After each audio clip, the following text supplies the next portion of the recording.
What is happening to supermarket prices? Do own-label brands taste good? What's the best supermarket? What's the worst? How do I spend less on my weekly shop? Are there ways I can shop smarter? Should I just be growing my own veg? How do I even grow veg? Wine to pair with spag bol? When life gives you questions, get answers at which.co.uk. When life gives you questions, Which? Get answers. Welcome to the Which Money Podcast, your weekly hit of money news and personal finance hacks to help make you better off. I'm your host, Lucia Ariano, and here's what's coming up this week.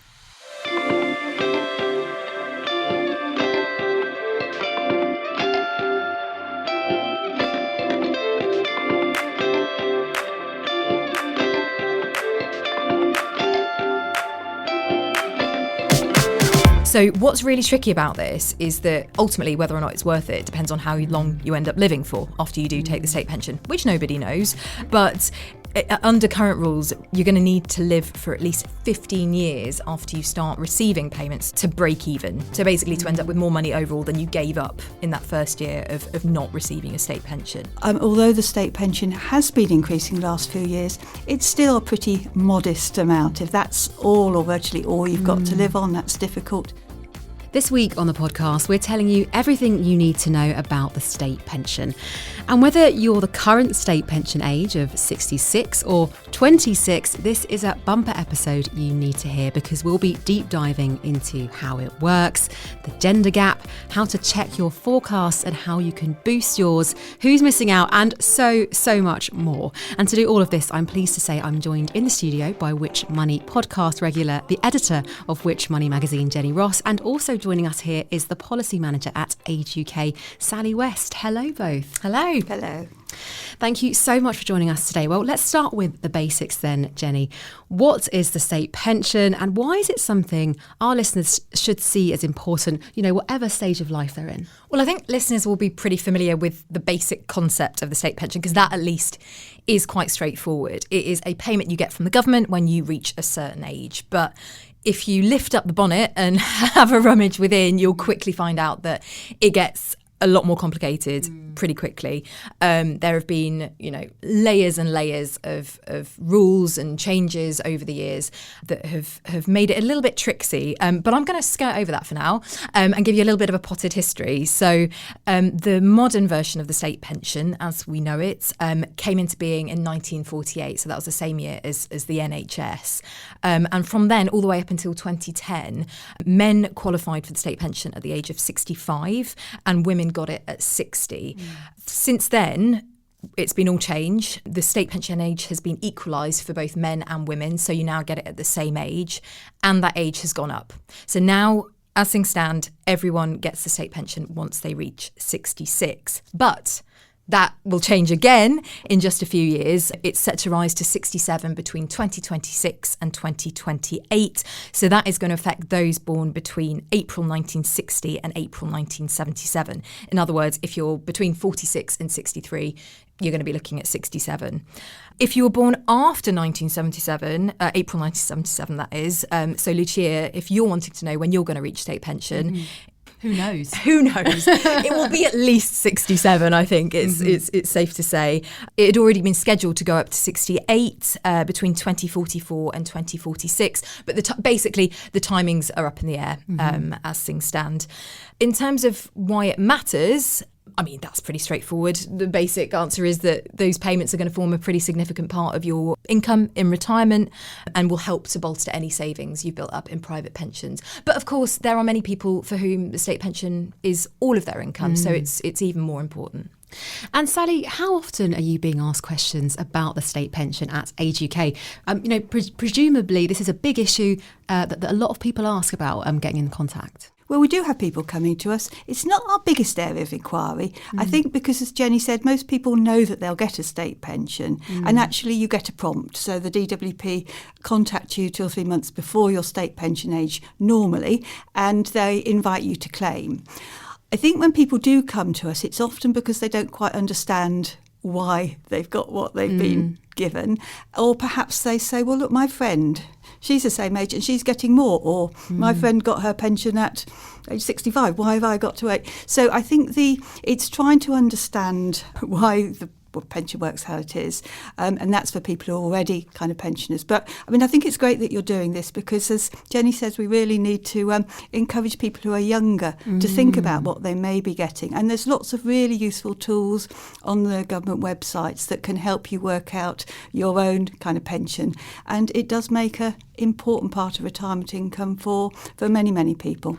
100%. And I suppose we really do want to try and avoid people getting to that point where they're receiving their payments and being surprised by the amount they're getting. Yes, I mean, people do make assumptions, and we know the difficulties when state pension age rose very quickly, and a lot of women just didn't realise that they were going to have to wait longer. So hopefully some lessons have been learnt, that there will be much more publicity, but let's try and encourage people to use the tools and use the websites available and find out a bit more about what they can expect. And shall we talk a bit more then about what it takes to get the state pension? So as it stands, the full state pension is worth, I've got here, £203.85 a week, but not everyone will be getting that much, as we've kind of just heard about there. So what do you need to do to qualify for the minimum as well as the maximum? So aside from your age, your eligibility for the state pension and how much you'll get depends on how many years worth of national insurance contributions you've built up over your working life or have been credited.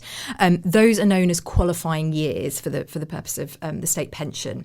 Now, under the rules of the new state pension, so that covers you if you have reached state pension age post-April 2016, you need at least 10 qualifying years to get any state pension at all. And the magic number here is 35 years, qualifying years of national insurance contributions to get the full amount under the new state pension. Now, they don't have to be consecutive years. So lots of people have gaps in their record for lots of reasons. You know, maybe they've taken time off work, maybe they've spent time living abroad. But if over the course of your working life pre-retirement, you've got 35 qualifying years, then you'll be in line for the full amount.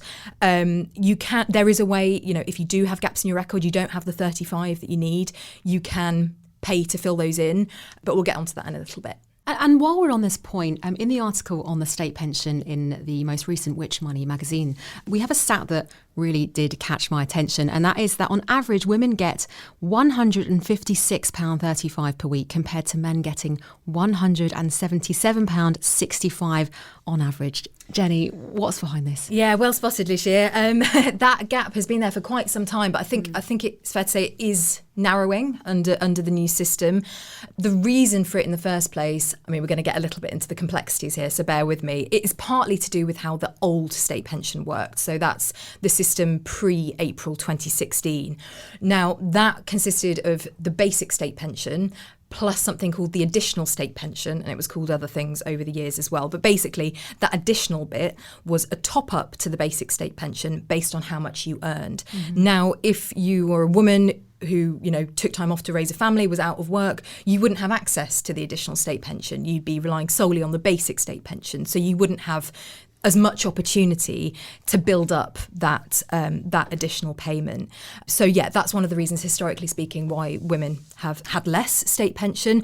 One of the aims of the new state pension system, which came in 2016, was to address that gap. And now there is just one sort of flat rate state pension. There's no additional bit.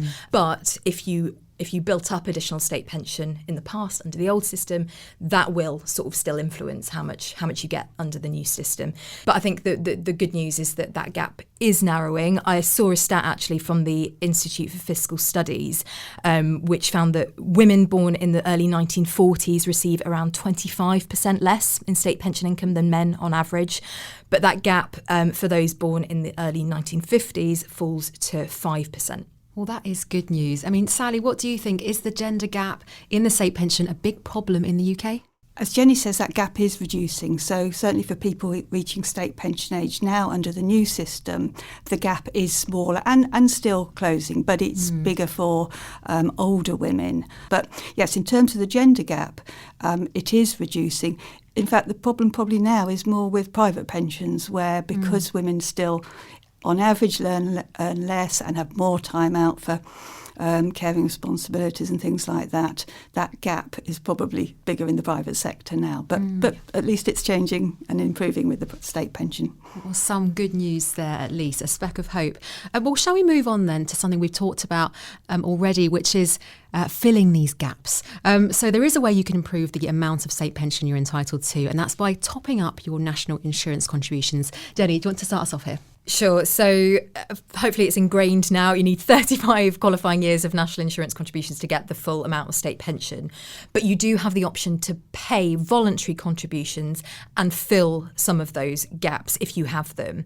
Under the new system, under normal rules, you can only fill gaps from your national insurance record from the past 6 years. But if you reached state pension age after April 2016, or you will reach state pension age in the future, then you are able to plug gaps going back as far as 2006. Now, this is where it gets, fiddly. So bear with me. The cost depends on the year you're looking to fill and also the type of contribution you're making.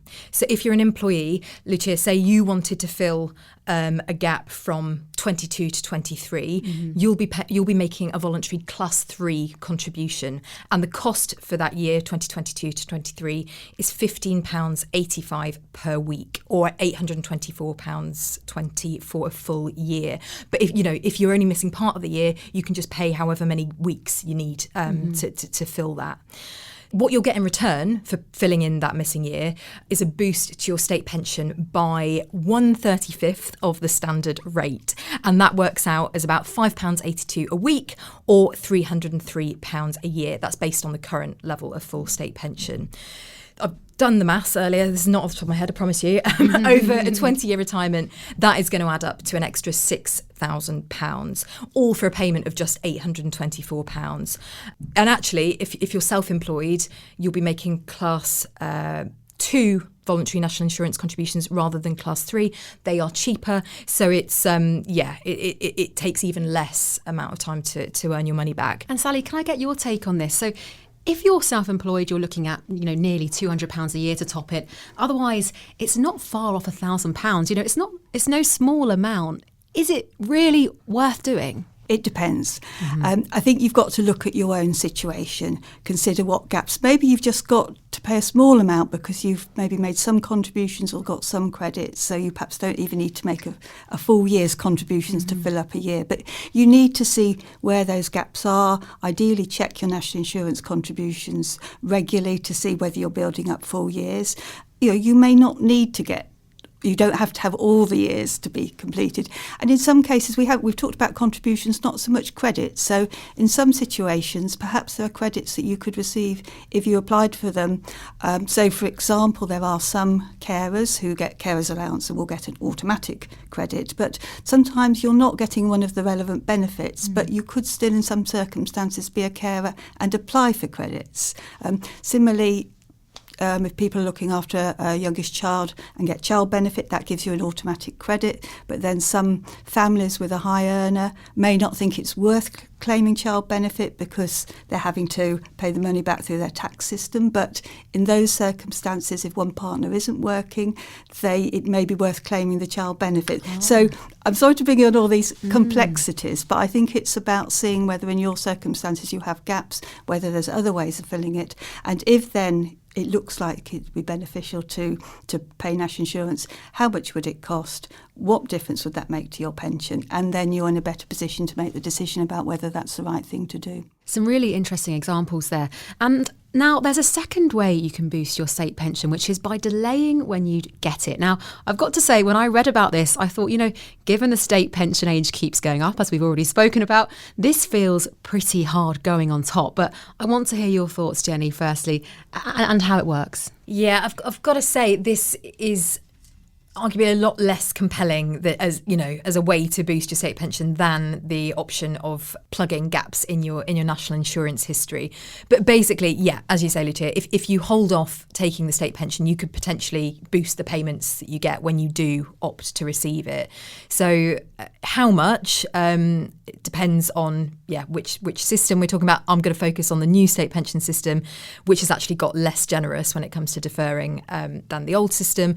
But anyway, under current current rules, for every 9 weeks that you delay taking the state pension, your payments are going to increase by 1%. So for every full year that you defer, that's an extra 5.8% on top of your payments. So based on the full new state pension of £203.85. If you're deferring for a year, you're going to get an extra £11.82 a week, so around £615 a year. Under the old system, you could get an extra 10.4% for each year you defer. So what's really tricky about this is that ultimately whether or not it's worth it depends on how long you end up living for after you do take the state pension, which nobody knows. But under current rules, you're going to need to live for at least 15 years after you start receiving payments to break even. So basically to end up with more money overall than you gave up in that first year of not receiving a state pension. And life expectancy at 65 is 19 years for men and 21 years for women. So basically you need to you're banking on having an average or longer lifespan to make deferring pay off. I think most people do draw their state pension at state pension age precisely because they need the money, and it's an important part. The reason that people tend to do it is if they are continue to work. So if you are working and you don't need that money straight away, and possibly a state pension would put you into a higher tax bracket, those are the kind of things that people consider. Most people do draw their state pension at state pension age, but it is another option, particularly if you're able to manage and you've still got a job. Well, before we go any further, let's take a quick break, but we'll be back to discuss how you can check your state pension forecasts, as well as pension credit, the triple lock, and plenty more. Hi there, it's producer Rob here. Now, maybe you're a new listener, maybe you've been listening for ages. Well, either way, if you're finding this podcast useful, then you might also like to subscribe to Which Money. You'll get our monthly magazine packed with tips on how to make the most of your cash, from growing your savings and investments to avoiding rip-offs and scams. You'll also be able to call our experts on the Which Money helpline as often as you like to get answers to your money queries. Just visit which.co.uk/join money. That's which.co.uk/join money and sign up today.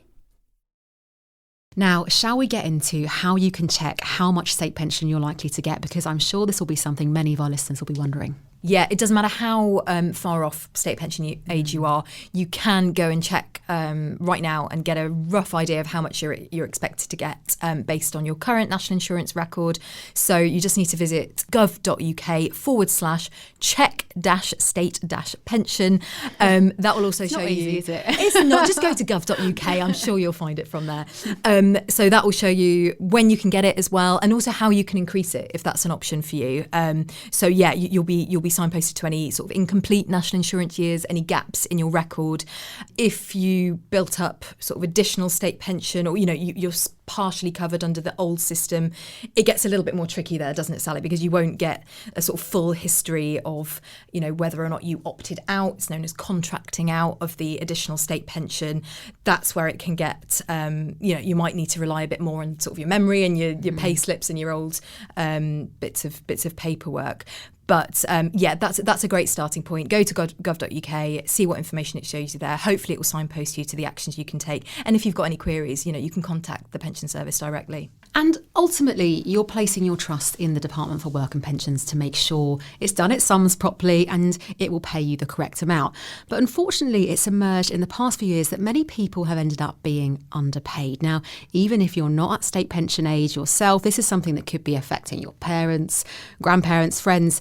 Jenny, can you tell us more and how you can check? Yeah, so this scandal really was identified by the former Pensions Minister Steve Webb in 2020. And as of October this year, the Department for Work and Pensions said it had identified more than 82,000 underpayments, adding up to a whopping £497 million. That's how much they've paid out to rectify those underpayments, and that's an average of £6,000 each. Those are really significant sums of cash.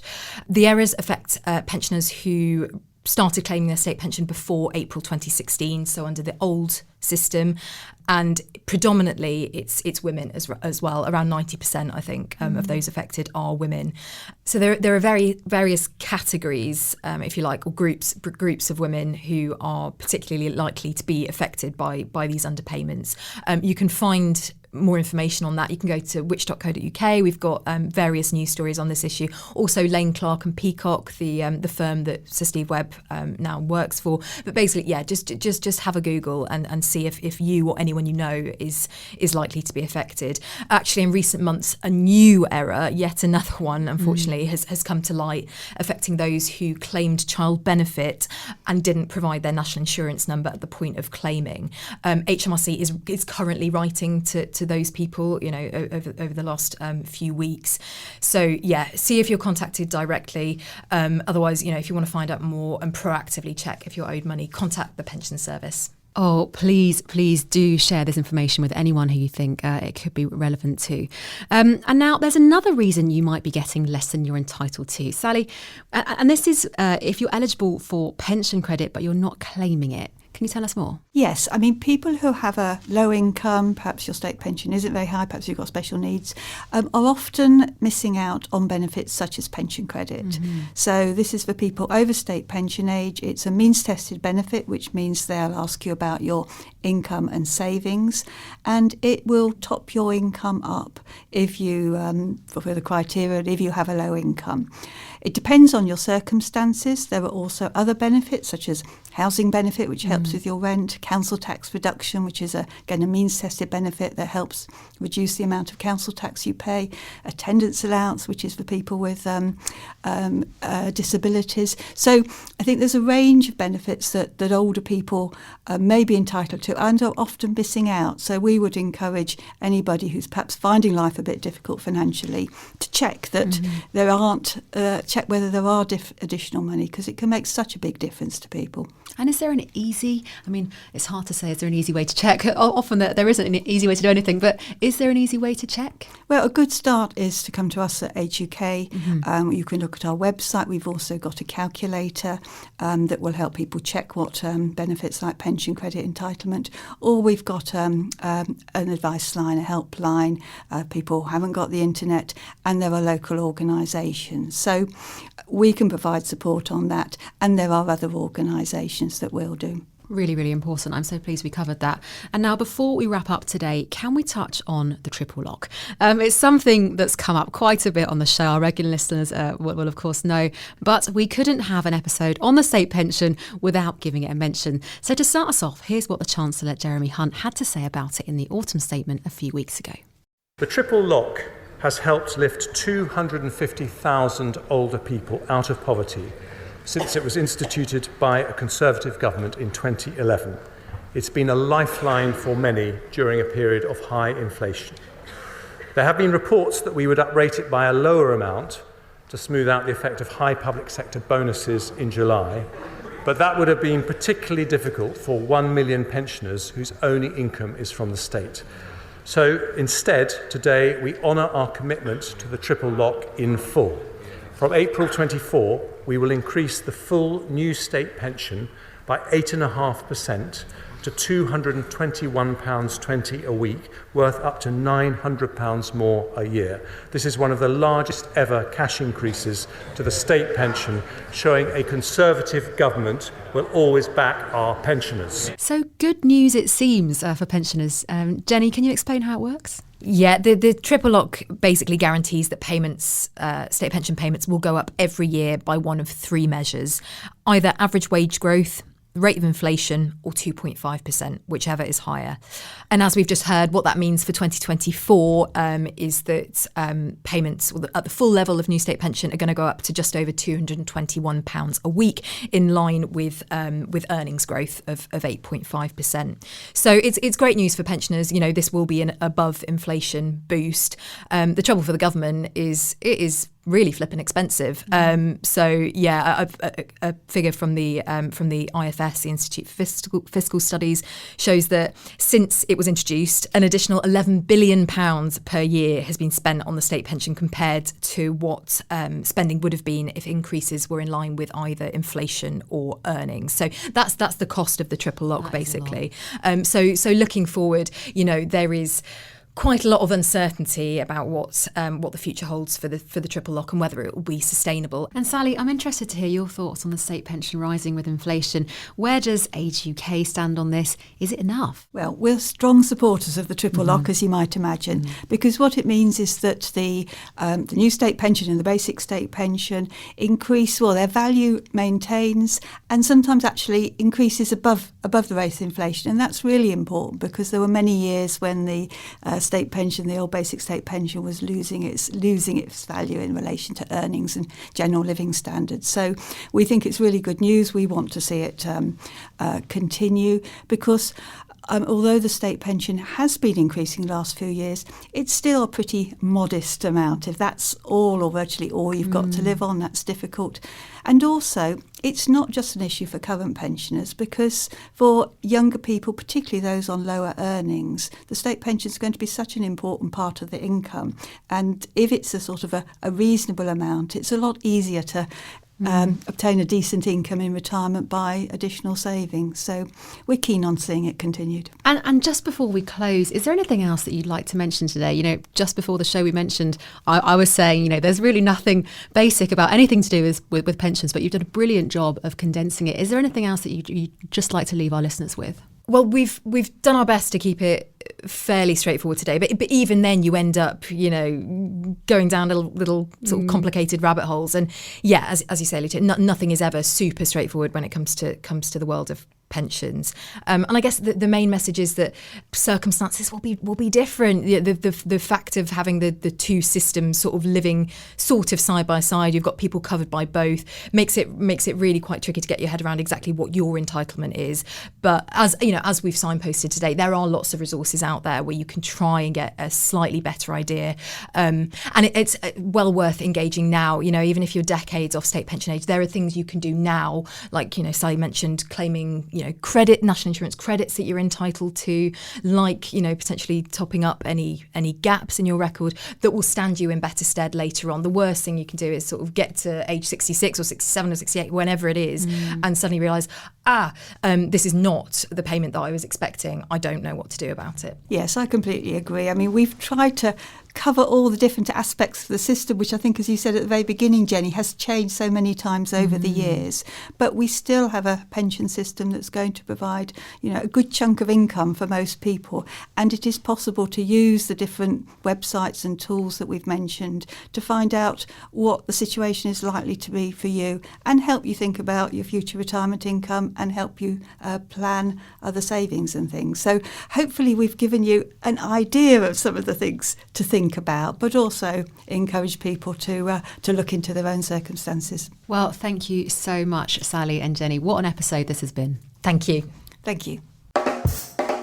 Well, another huge thank you to Jenny and Sally for coming on the show today, and to you for listening to this week's episode of the Which Money podcast.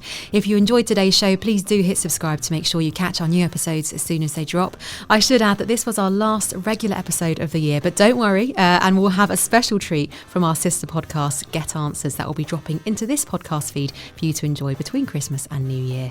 For daily money news and advice, you can find us on social media at Which Money and online at which.co.uk/money. And we also have a free money newsletter which is delivered to your inbox every Monday. To sign up, visit which.co.uk/money newsletter. This episode of the Which Money podcast was written and presented by me, Lucia Ariano, produced by me and Rob Lily Jones, and edited by James Rowe.